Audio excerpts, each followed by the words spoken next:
Now, is the opposition to blame for the current crisis that Kenyans are facing over the controversial taxation on petroleum products?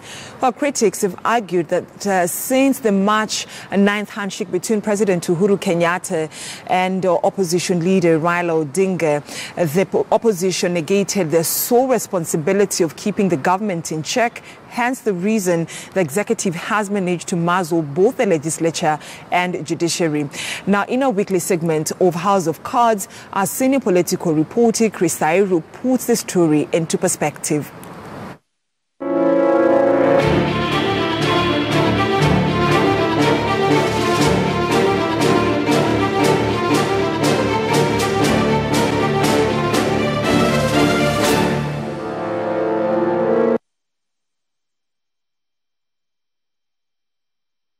This week focus shifts from State House to the 12th Parliament as Kenyans hope that their representatives in the legislature will offer the much-needed redemption on the high cost of living as they deliberate on whether to adopt the recommendations by President Uhuru Kenyatta on taxing petroleum products or stick to their earlier decision of suspending the law for 2 years.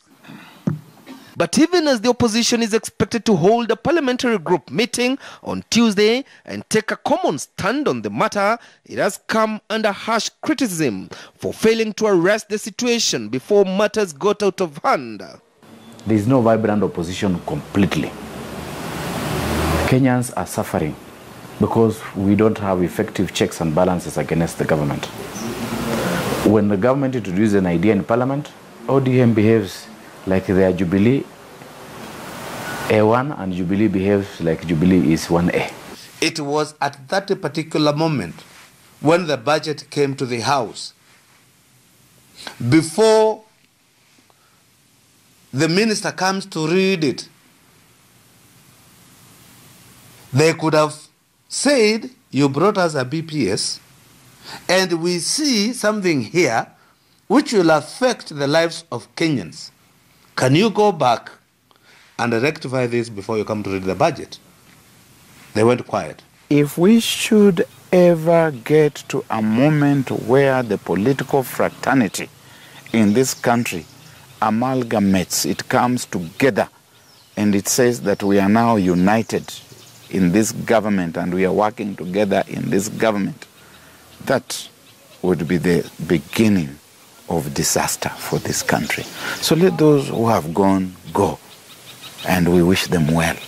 Given the Jubilee MPs and who form majority of members in Parliament have already been whipped to support the President's proposals to reduce VAT from 16% to 8% and reduce the budget of the Constituency Development Fund, Parliament, as well as Affirmative Action Fund, the opposition have an uphill task to raise at least 233 MPs to reject the President's proposals. Parliament has been reduced to a shell. The executive has the power. All over the world, a system is controlled by resource. If you remove resources from the legislation, then virtually you've made it a shell. What we are having today is players of Manchester playing for Chelsea. Simple as that. And scoring at their own goal. So we do not have, not even vibrant, but an opposition. But did we have to get here?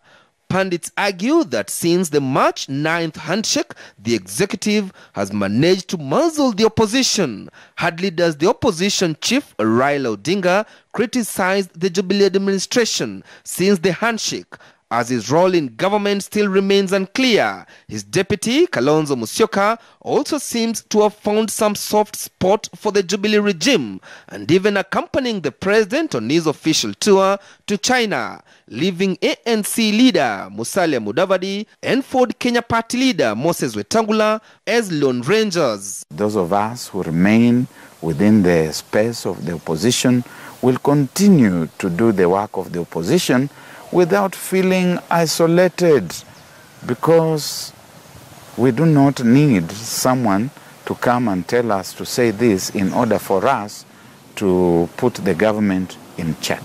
The opposition has collapsed. because of the handshake, completely collapsed. We asked Kalonzo Musyoka, when we were in Machakos, to take over the role as the leader of the official opposition. He declined. We've asked Musalia, he's still considering. First, it is wrong for anyone to refer to Raila Odinga as the NASA leader, because he is not.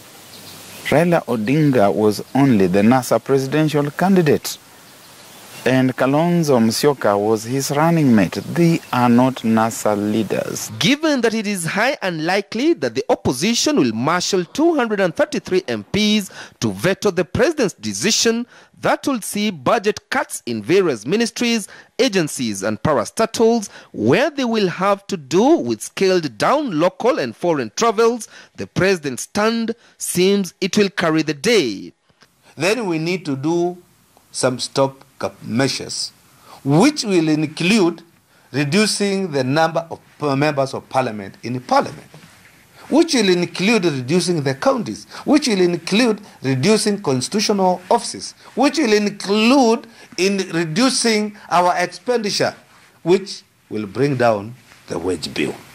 In the meantime, Kenyans have no option but to brace themselves for difficult times ahead as the country navigates the spiraling external debts funding the Big Four and the counties.